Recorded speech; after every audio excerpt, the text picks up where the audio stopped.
The silence hit me first, not the peaceful kind that wraps around you after a long day, but the hollow emptiness that whispers something is terribly wrong.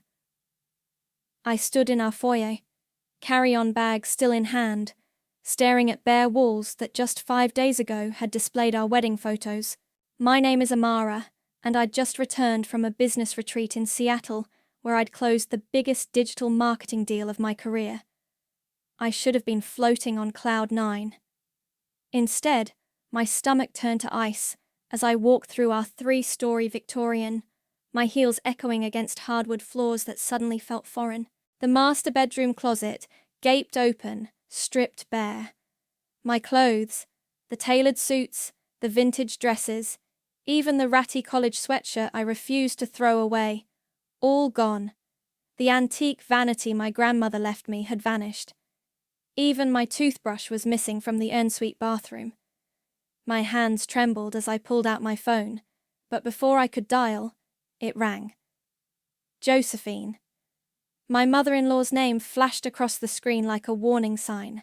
"Ah, you're home." Her voice dripped with satisfaction. "I trust you've noticed some changes. Where are my things?" I kept my voice steady, professional, the same tone I used in board meetings. "In storage, dear. Or perhaps the dump. Gavin wasn't particularly careful with the sorting." She paused, savoring the moment.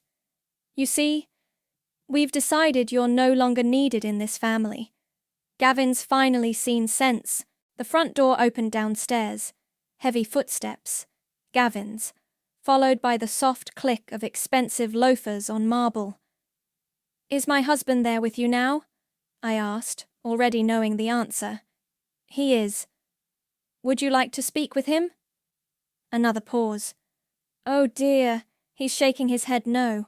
I'm afraid he's quite done talking to you." I descended the stairs slowly, each step measured.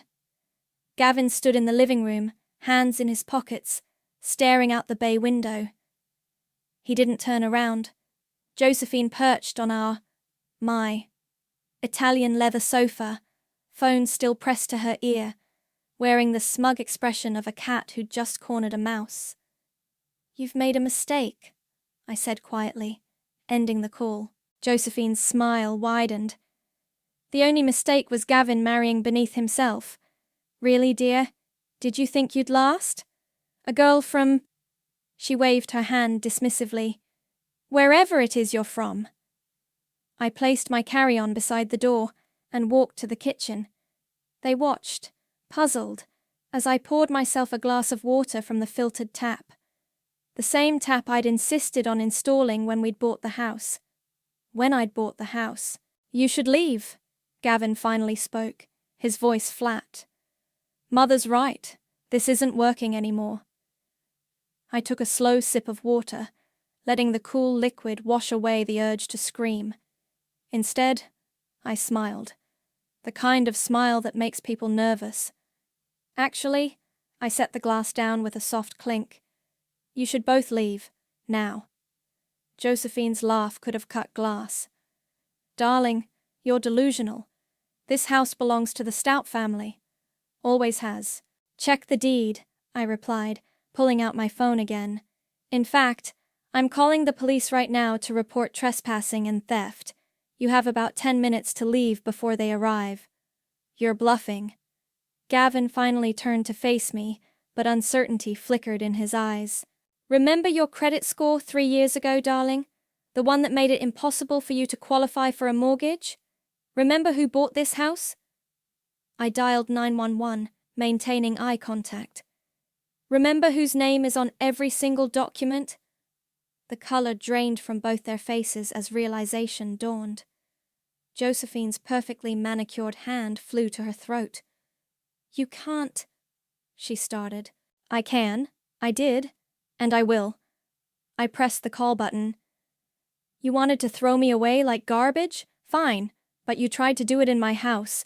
And that—" I smiled again as the operator answered. "That was your first mistake." "You brilliant, beautiful bitch," Valerie said, spreading documents across her mahogany desk. "You really made him sign everything over to you?" I watched my best friend and lawyer flip through the paperwork, her perfectly manicured nails tapping against each crucial page. The morning sun streamed through her corner office windows, highlighting the vindicated smile on her face. Remember when Gavin lost that investment 3 years ago? I leaned forward. The one his mother convinced him would triple their money overnight. The crypto scam? Exactly. His credit was destroyed. They needed my clean record and income to secure the mortgage. I traced the rim of my coffee cup. Josephine was so desperate to get her precious son into that house, she didn't even read the fine print. Valerie's eyes widened as she reached the final page. Holy shit, Amara! You own everything. The furniture, the art collection, even that pretentious wine cellar Josephine bragged about at every dinner party. I learned from the best. I gestured to her. Remember what you told me when I started dating Gavin? Always protect yourself because no one else will, we quoted in unison. My phone buzzed. Another message from Gavin. Can we talk, please? I showed it to Valerie, who snorted. Have they moved out yet? No, they're still playing house. Josephine hosted a lunch party yesterday, showing off their new renovations. I rolled my eyes. I'm letting them dig themselves deeper. Speaking of deeper, Valerie pulled out another folder, her expression turning serious. I found something interesting while doing my due diligence. Josephine's been busy with some creative financing of her own. She slid a document across the desk. At first glance, it looked like a standard mortgage application. Then I saw my signature, except I'd never signed it. That's not my handwriting. No, it's not. Valerie's smile turned predatory. Josephine used a forged signature, your signature, to secure a second mortgage on her own house. She's been playing fast and loose with the banks, and she just made a fatal mistake. My heart raced. Is this why she's been so desperate to force me out? She thought I might discover this? Probably. But here's the beautiful part. Valerie leaned back in her chair. She doesn't know we know, and the bank would be very interested in this information, at the right moment. I stood and walked to the window, watching the city bustle below. How long should we wait? Let them get comfortable. Let them think they've won. Valerie joined me. Meanwhile, we document everything. Every party they throw in your house, every piece of furniture they move, every penny they spend. My phone buzzed again. This time it was an email from Clare, Josephine's oldest friend. Darling, we missed you at yesterday's luncheon. Josephine said you were indisposed? I showed Valerie the email, and her eyes lit up. Perfect. Reply. Be gracious. Be concerned about dear Josephine's confusion. Plant the first seed of doubt. I typed, how strange. I wasn't aware of any luncheon in my home. I do hope Josephine is feeling well. She seems to be having memory issues lately. Perhaps the stress of her financial situation is taking its toll. Send, Valerie commanded. Now we wait for the whispers to start. What about my belongings? Document everything missing. We'll add it to the civil suit. She gathered the papers into a neat pile.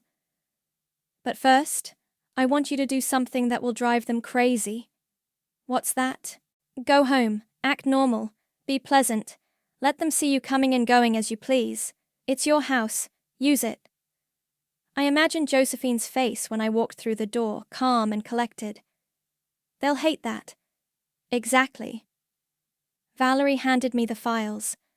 And Amara, when Gavin tries to talk to you, and he will, remember this.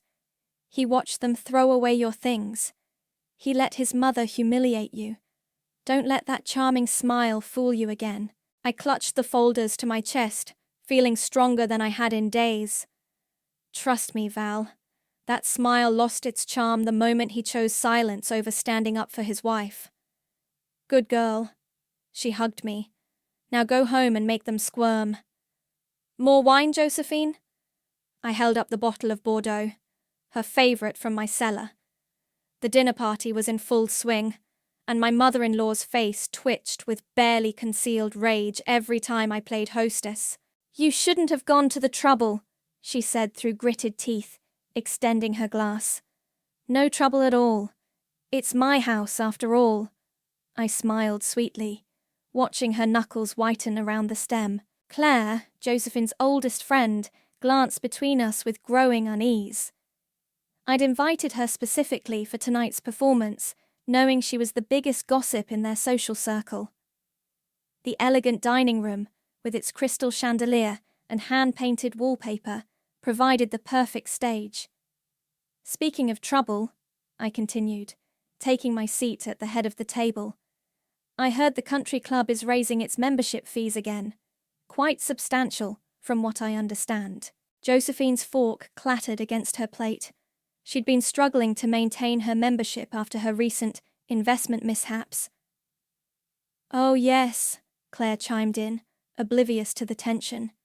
"Nearly doubled. Thank goodness Harold and I prepaid for 5 years. You did too, didn't you, Josephine?" We're considering other options," Josephine muttered. Gavin shifted uncomfortably in his chair, avoiding everyone's eyes. He'd been unusually quiet since I'd returned home 3 days ago, acting as if nothing had happened. "Other options?" Claire's perfectly penciled eyebrows shot up. "But you've been a member for 30 years. What about the annual charity gala you always host?" I took a deliberate sip of wine. "I'm sure Josephine can find a more economical venue. Times are tough for everyone. Well, almost everyone." "Enough!" Josephine slammed her hand on the table. "You have no right!" "I have every right," I cut her off smoothly. "Clare, did you know that Josephine tried to throw me out of my own house last week, while I was away on business?" Clare gasped. "Josephine, you didn't!" "It's more complicated than that." Gavin finally spoke, his voice weak. "Is it?" I turned to him. "Is it complicated that you watched your mother dispose of my belongings, that you said nothing while she treated your wife like garbage?" The room fell silent. Even the classical music playing softly in the background seemed to hold its breath. I can explain," he stammered. "No need." I stood, walking to the antique sideboard. "Coffee, everyone? Clare, I bought those macarons you love from that little French bakery." Clare was staring at Josephine with newfound horror. "How could you?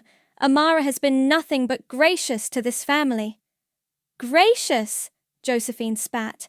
"She's a gold digger who owns this house," I interrupted, my voice sharp as a blade. "Who has the clean credit score? Who hasn't lost millions in failed investments?" Claire's head whipped toward Josephine. "Millions? Is that why you couldn't help fund the children's hospital wing?" Josephine's face turned an alarming shade of red. "That's private." "Nothing stays private forever," I said quietly, placing coffee cups on the table. "Especially not forged documents." The colour drained from Josephine's face. Gavin looked confused, but Claire's expression showed dawning comprehension. "Is that why you've been avoiding the bank's calls?" Clare asked Josephine. "What have you done?" "I think," I said, sitting back down, "that's a conversation Josephine should have with her financial advisor, and possibly a criminal attorney." Josephine stood so abruptly, her chair toppled backward. "We're leaving. Gavin." But Gavin remained seated, looking lost. Clare watched them with the avid attention of someone who couldn't wait to share this story at tomorrow's tennis club. "Actually," I said, "I'd love Clare to stay for coffee. We have so much to discuss." Clare nodded eagerly, already pulling out her phone. Josephine stormed out, her heels stabbing the hardwood floors. Gavin followed like a scolded puppy, leaving his dinner half-eaten. "Now then," I turned to Clare, sliding the macaron box closer. "Let me tell you what really happened while I was in Seattle, and feel free to share with anyone who might be interested." Clare leaned forward, eyes gleaming. "Darling, you have no idea who I know, But first, what's this about forged documents? Her name is Sabrina, Clare said, sliding her phone across the cafe table. She works at that new luxury real estate firm downtown. Apparently, she and Gavin have been friendly for months. I studied the Instagram photo. The woman was gorgeous in that obvious way. All perfect teeth and designer clothes.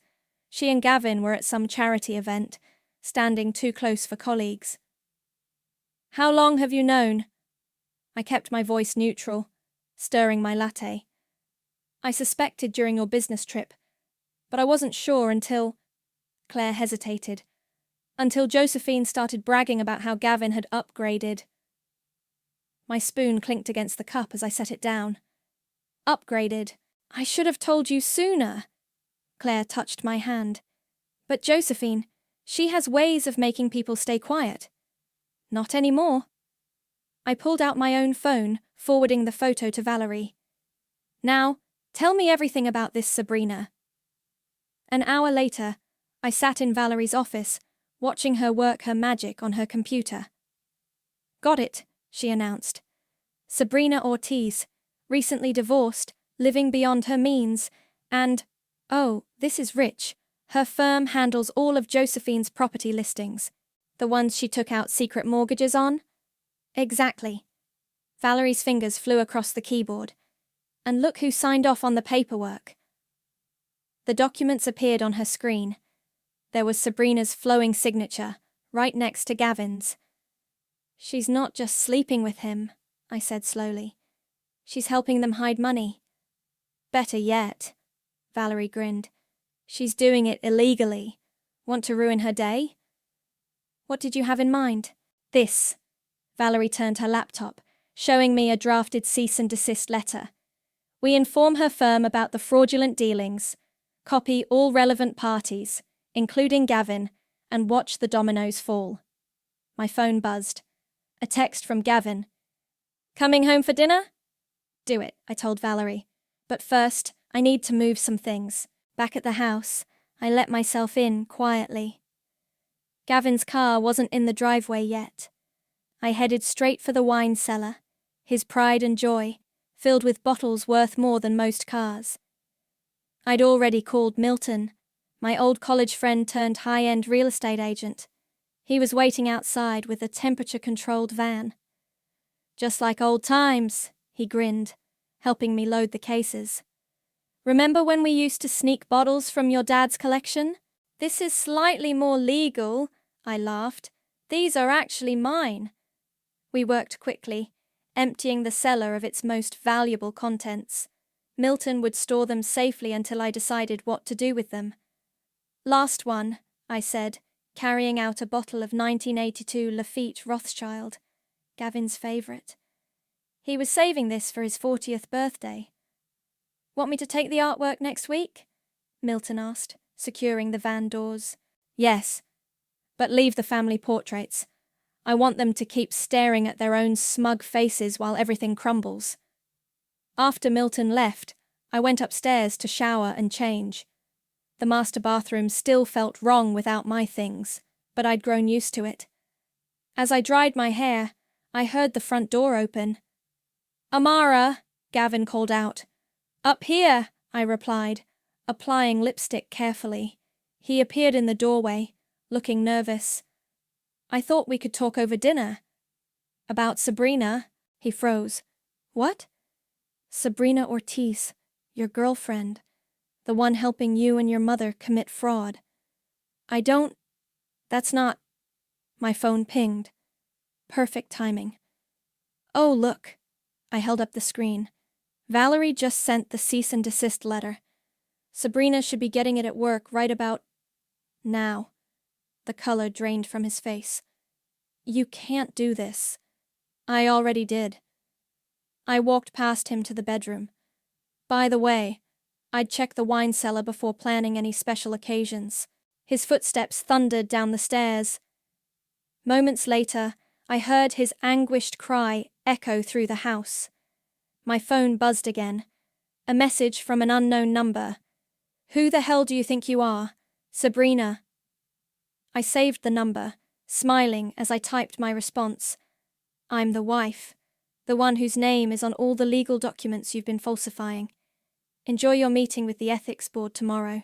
Then I blocked her number and headed downstairs to watch Gavin have his meltdown. After all, what was the point of revenge if you couldn't enjoy the show? The locksmith finished his work just as the sun was setting. I tipped him generously, watching him drive away before turning to face the two police officers waiting patiently on my porch. You have the paperwork?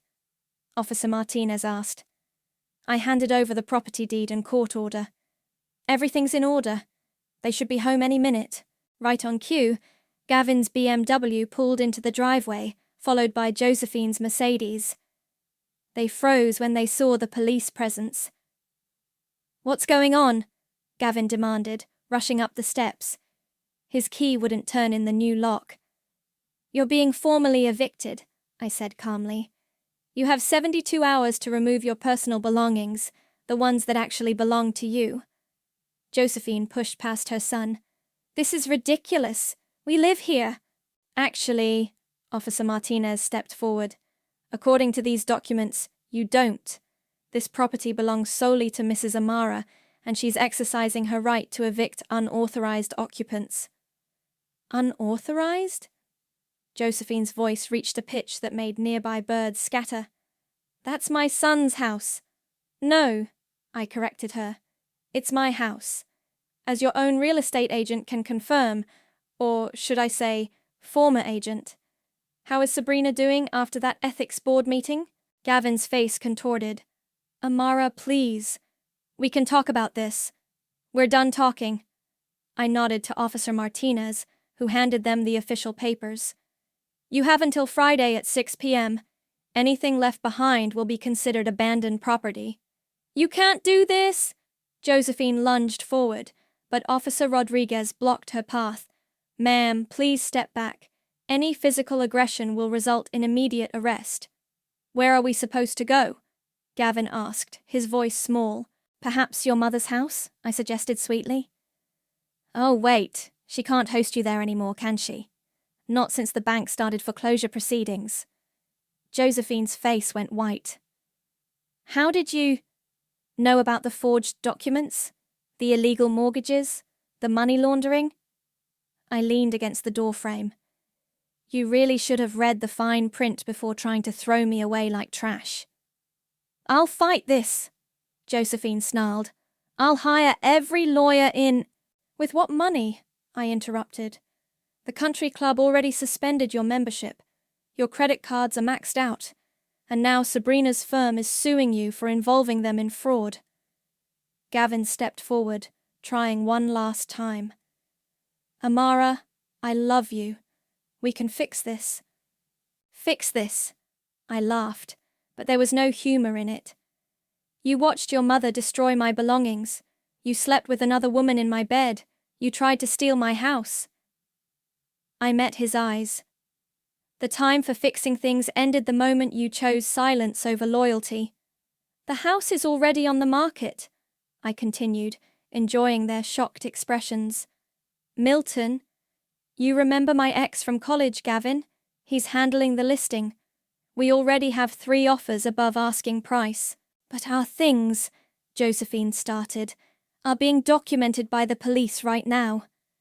I gestured to Officer Rodriguez, who was filming the interior, to ensure nothing else mysteriously disappears, though I must say that Rothschild collection is quite safe in its new home. Gavin made a choking sound. The wine cellar? Empty. I smiled. Like your promises. You evil little... Josephine lunged again, but this time Officer Martinez caught her arm. That's your first warning, ma'am. 1 more and you'll be spending the night in a cell instead of looking for a hotel. I checked my watch. Speaking of which, you might want to start calling around. Hotels fill up quickly on weeknights. This isn't over, Josephine hissed as the officers escorted them back to their cars. Oh, but it is. I watched them from my doorway. By the way, the security cameras are already installed. Don't get any ideas about midnight visits. They drove away, Josephine's Mercedes swerving slightly in her rage. Officer Martinez turned to me. We'll have a car drive by regularly until they're out. Call immediately if there's any trouble. Thank you. I handed him my card. And thank your wife for the recommendation on that security system. Once they left, I walked through my quiet, empty house. The silence felt different now, not hollow like before, but peaceful, clean, like the calm after a storm. My phone buzzed with a text from Valerie. Done?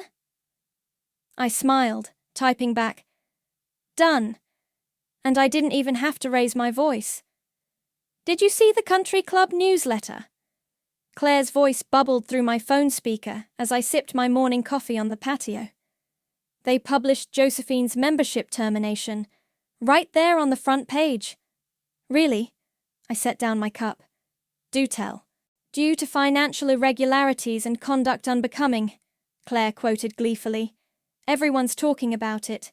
Margaret cancelled her bridge game with Josephine, and the charity committee quietly removed her name from the annual gala planning. A moving truck rumbled past my house, heading toward Josephine's soon-to-be foreclosed property. Right on schedule. How's Gavin handling it? I asked. Oh, that's the best part. His firm put him on administrative leave after Sabrina's lawsuit went public. Something about investigating potential ethical violations. Clare paused. Speaking of Sabrina, have you seen her Instagram? I pulled up the app. Sabrina's latest post was a lengthy rant about betrayal and karma, peppered with vague legal threats. The comments were ruthless, filled with people calling her a homewrecker and worse. My doorbell rang. Claire, I'll call you back. My courier's here.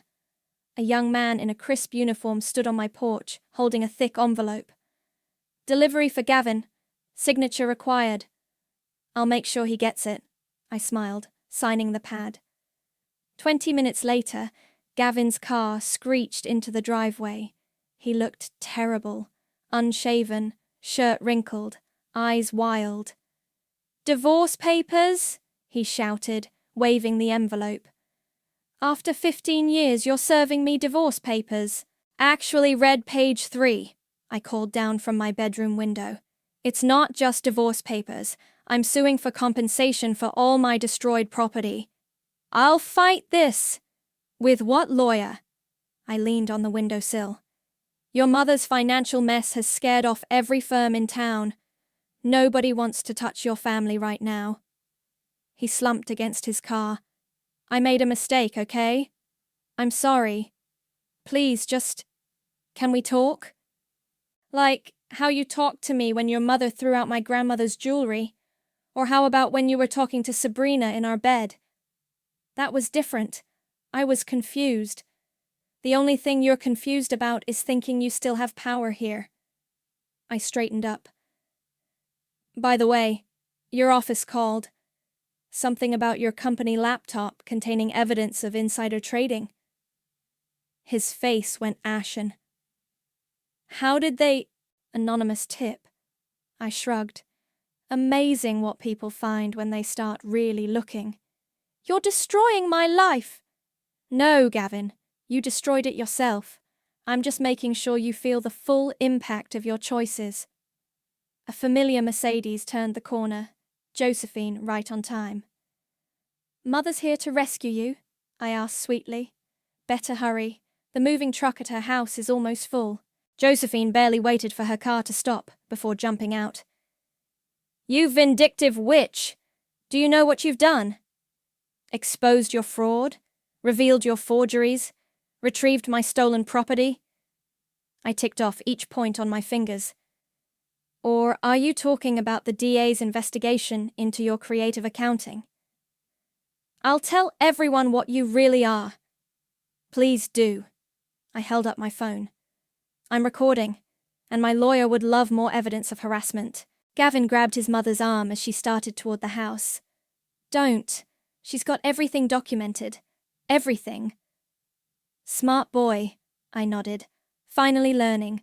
Too late, but still. Progress. A sleek black car pulled up behind them. Milton stepped out, looking impeccable in his realtor's suit. "Perfect timing," I called down. "The potential buyers are right behind you. Would you mind moving your cars? They'll want to see the whole property." "Buyers?" Gavin's voice cracked. "You're already showing the house?"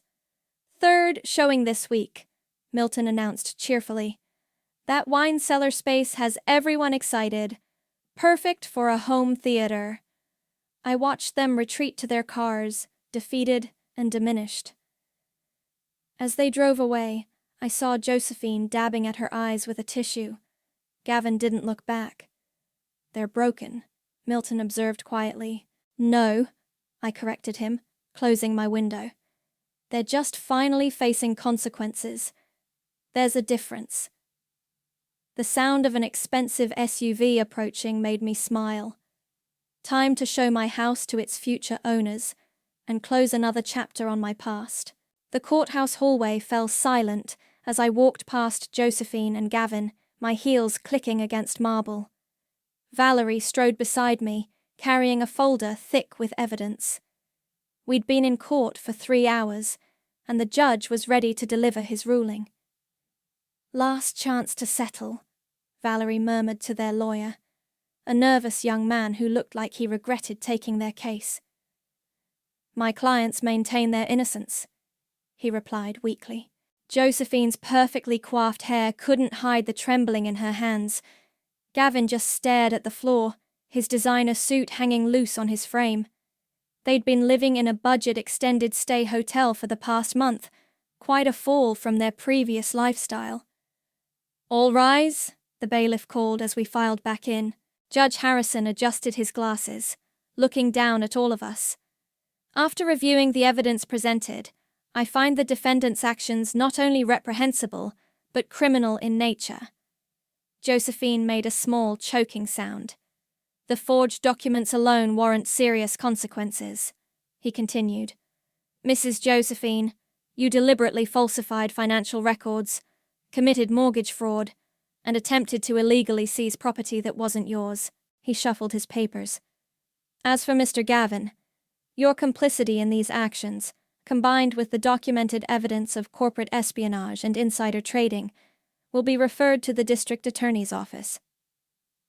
"Your Honor," their lawyer started. "I'm not finished." Judge Harrison's voice cracked like a whip. "The plaintiff, Amara, has provided extensive documentation of personal property destruction valued at $287,000. You will compensate her in full." I heard Josephine's sharp intake of breath. That would clean out what remained of her savings. "Furthermore," the judge continued, "the restraining order is granted. You are to maintain a distance of at least 500 feet from the plaintiff at all times.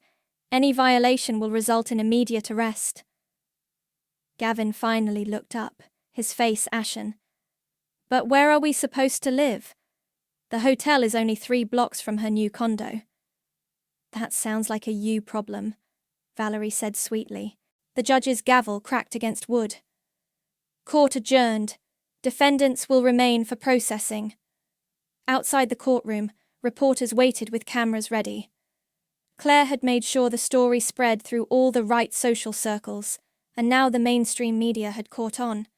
"Amara!" A reporter thrust a microphone toward me. "How does it feel to expose one of the city's most prominent families?" I paused, smoothing my blazer. "It feels like justice. No one is above the law, not even those who think their social status makes them untouchable." "And the house?" another reporter called out.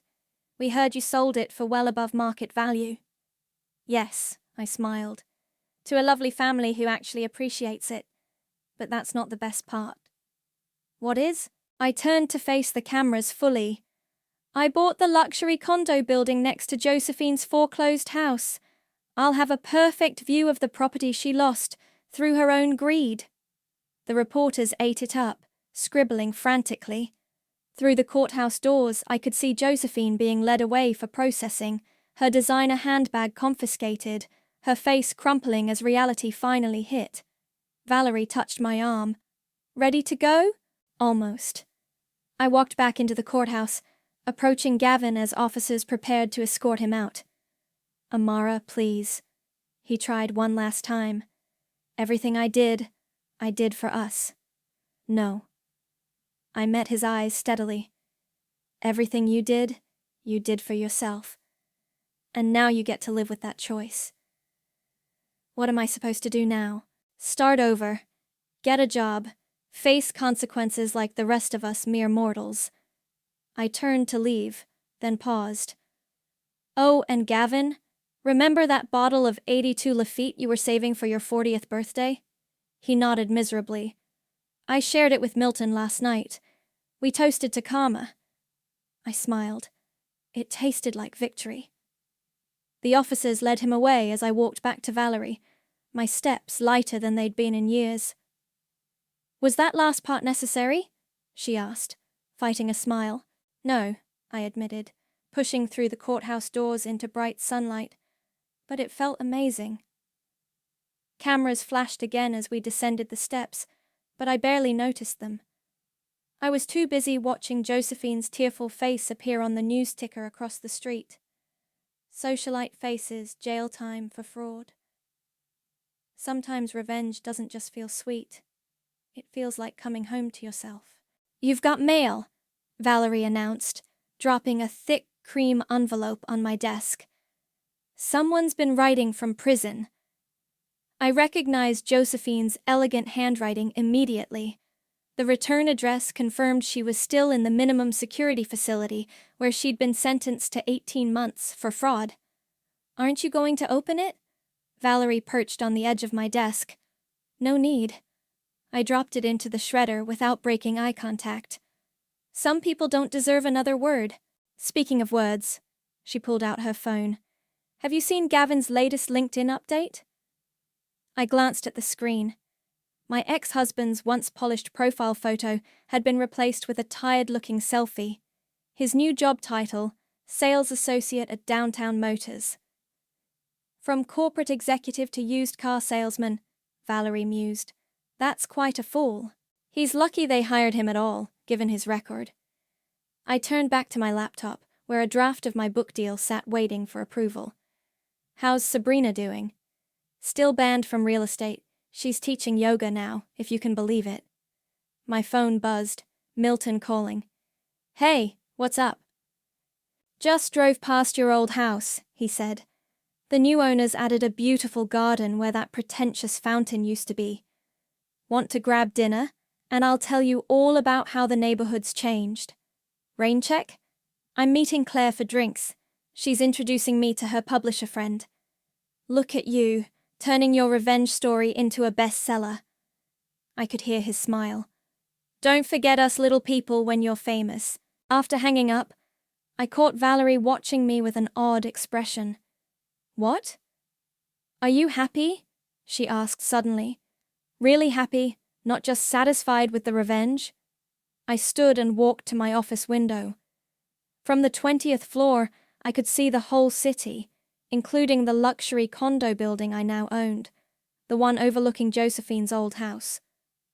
"I'm different," I said finally. "Stronger. I know exactly what I'm worth now, and it's not measured by someone else's approval." "That's not what I asked." "Fine." I turned to face her. "Yes, I'm happy. But not because of what I did to them. I'm happy because I finally stood up for myself." "Good." She pulled another envelope from her bag. "Because there's one last decision to make." Inside was a letter from Gavin's lawyer, offering a substantial sum to be excluded from my book. To keep his shame private. "He must have borrowed money from somewhere," Valerie noted. "It's a generous offer." I walked to the shredder, letter in hand, but paused. "You know what? Send it back." "You're turning it down?" "No." I smiled, returning to my desk. "Tell him I'll exclude him from the book, for twice the amount.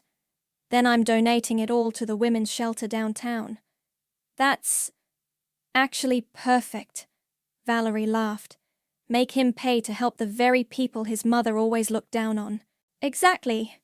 I sat back down, feeling lighter somehow. Now help me with this title. I'm thinking, The House She Lost, A Story of Karma. Too subtle. How about, I bought my mother-in-law's foreclosure? We were still laughing when my assistant knocked, holding a small package. This just came for you, she said. From the prison.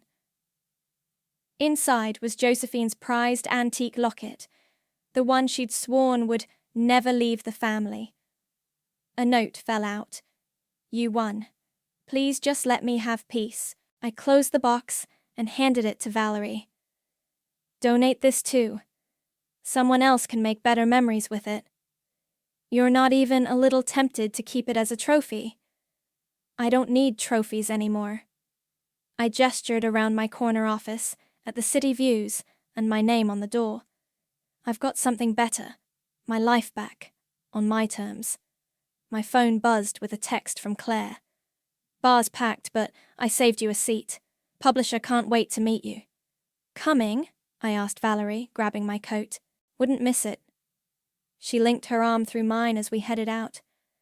By the way, I heard the prison's book club might be interested in your story. Now that, I grinned, would be real karma. We stepped into the elevator, and I watched my reflection in the polished doors, confident, strong, free. No longer the woman who tolerated abuse in silence, no longer afraid to take up space. I'd become the consequence they never saw coming, and I'd never apologize for it.